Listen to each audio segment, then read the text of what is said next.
Hello, and welcome to our sponsor trip meeting for the trip to Chicago on March 14th through the 17th. I have just a few things that are specific for sponsors that I'd like to go over with you before we leave. And as always, if you have any questions, feel free to contact me with those, and I would like to talk to you about that and let you maybe clarify any questions you might have. It's a really important job anytime we sponsor our students, but especially as we fly, because some of these students have never flown before, and it's just a big job keeping up with them in the airport, and so I appreciate your willingness to do that. I'm going to start with what we're going to do when we get to the airport. Before we leave Whitesboro, you'll receive a portfolio with all the airline receipts that show the names of each student in your group. Now, it may be possible, it seems like the policies change from year to year when we fly, but we may be able to print boarding passes out ahead of time. And if we can, then your portfolio will contain the receipts, and it will also include boarding passes. And that will definitely expedite our our time at the airport.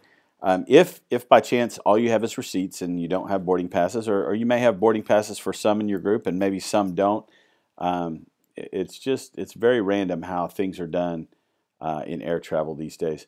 If all you have is receipts, then you're going to go to the ticket kiosk when we get into the terminal.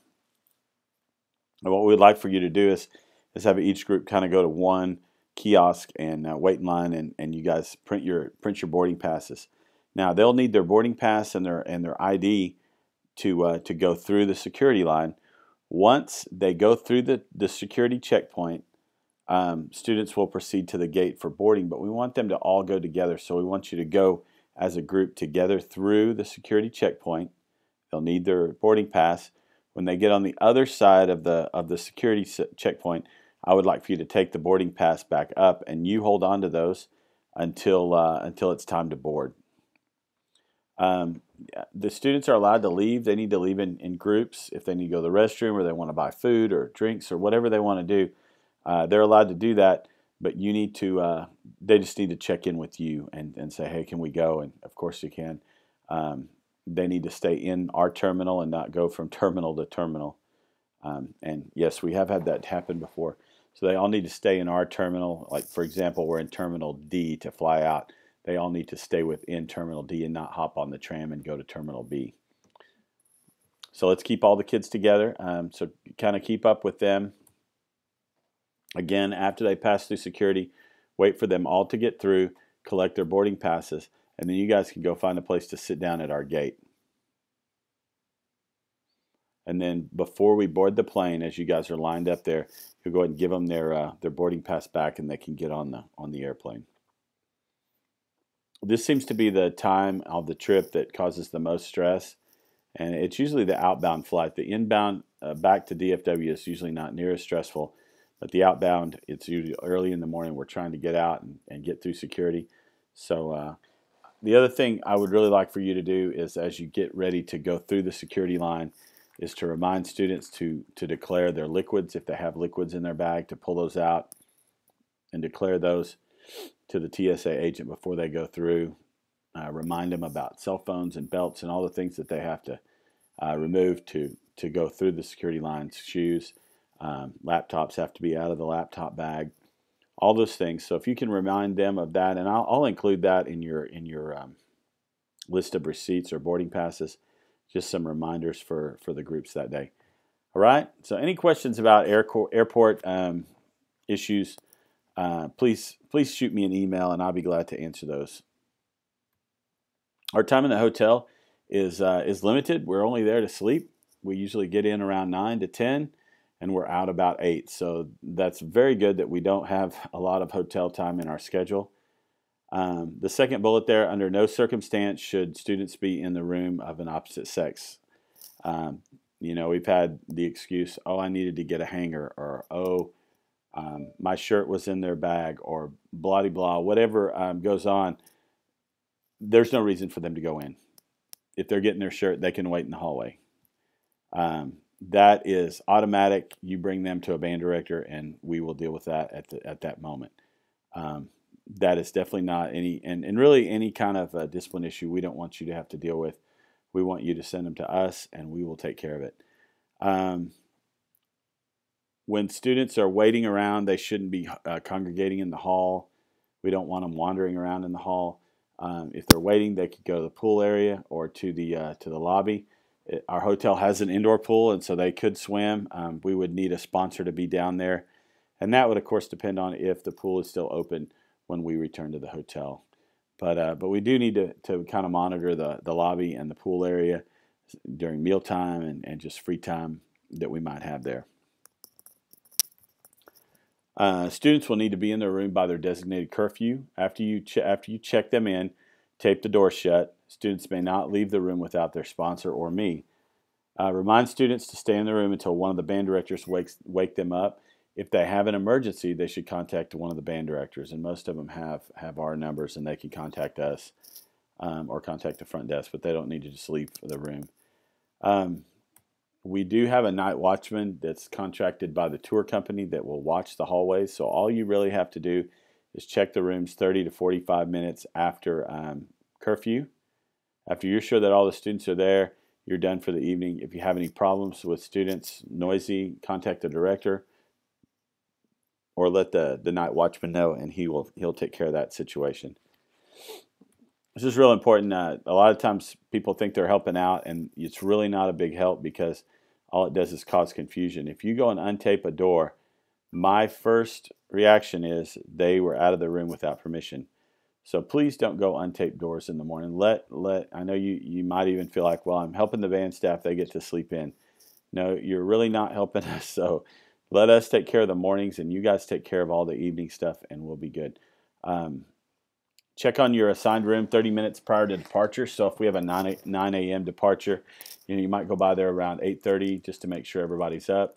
A lot of times when we wake them up, they slip back into a deep sleep, and we want them up. So so double check 30 minutes prior to departure. Remind them that morning of any scheduling changes, or if you see them at breakfast, just remind them of that, and that way you'll know your room kids are open and are up and ready to go. You might also check the room for cleanliness. We don't want the room so bad off, for the hotel staff to have to clean up. So if there are any damages or if it's excessively dirty, let us know, and we will get that room cleaned up. And then some general comments. We'll have a sponsor meeting in the lobby each night, approximately 30 minutes after we arrive, to receive instructions for the following day. Mr. Cood will let you know curfew, lights out when we arrive at the hotel. The itinerary will flex with our daily activities and when we arrive. So we don't follow that real hard and fast, but we will have a sponsor meeting to kind of go over some things maybe that went well or didn't go so well that day, and how we can make those happen a little better the next day. If you can help with the luggage check-in on Friday, March 13th from 9 a.m. to 12 p.m., let me know just by shooting me an email or a text, or really if you just show up that day. We need you to bring your luggage at this time because all the luggage is going on the truck that day to go to Chicago. So if you don't have your luggage there, you'll have to check it, and if you have to check it, you'll have to pay the extra money because we don't have any, we did not budget money for checking bags on the airplane. We will check the carry-on bags Saturday morning for any forbidden items. These items may include, but are not limited to, alcohol, drugs, paddles, duct tape, tobacco. Try to help as much as possible. This may be the student's first time to fly or their first time to be a long way away from their home or their parents. You could help remind them to call or text their parents daily. You know how it is when your kids are far away from you and you'd like to just hear that they're still breathing. And so if you would remind them to text or call their parents. We want to enforce the rules, but we want to also be compassionate. I don't ever believe, most things are not black and white. There's always some shades of gray. So we want to enforce the rules, but be compassionate. This is a great opportunity to spend time with some great young people. Another thing that's a couple of things that are pretty important as sponsors. Please be prompt. Tardiness sets a bad example for the students. If we're all on the bus and we're waiting for two sponsors to show, and they're laughing about being late and different things. I mean, I understand life happens, but try to be on time getting back to the bus to where we don't have to wait on you. A couple other things, this is not anything condemnation, but around the students, please don't smoke or consume alcoholic beverages in or around our students. Pay careful attention to your students in the airports because it's a critical time for us. We talked about that earlier.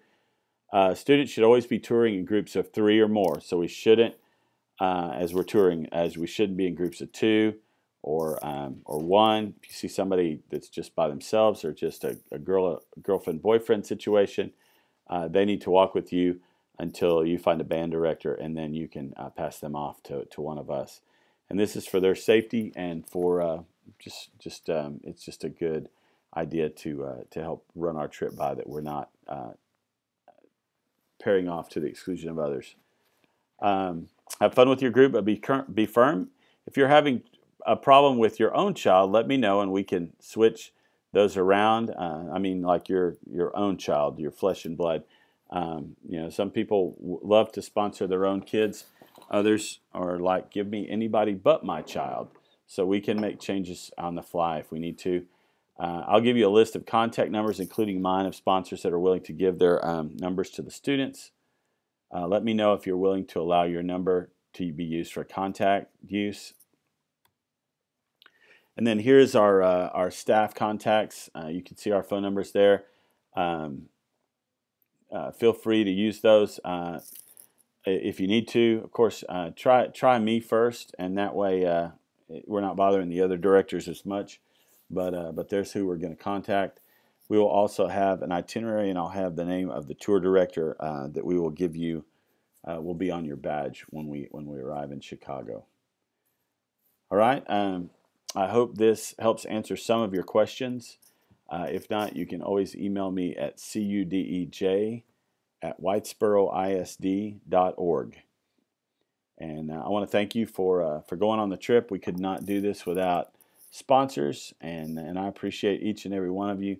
And I hope that you have a great trip. That's always our goal. And one of our number one rules for this trip is that that students aren't allowed to do anything that causes anybody else to not have a good time. So if their fun causes other people, including adults, to not have a good time, then that's a violation of the rules. So we want to enforce our rules, and we want to follow school dress code, but we also want kids to have a good time, and we want you to have a good time. So let me know if I can help you, and I appreciate you taking the time to watch this. Goodbye.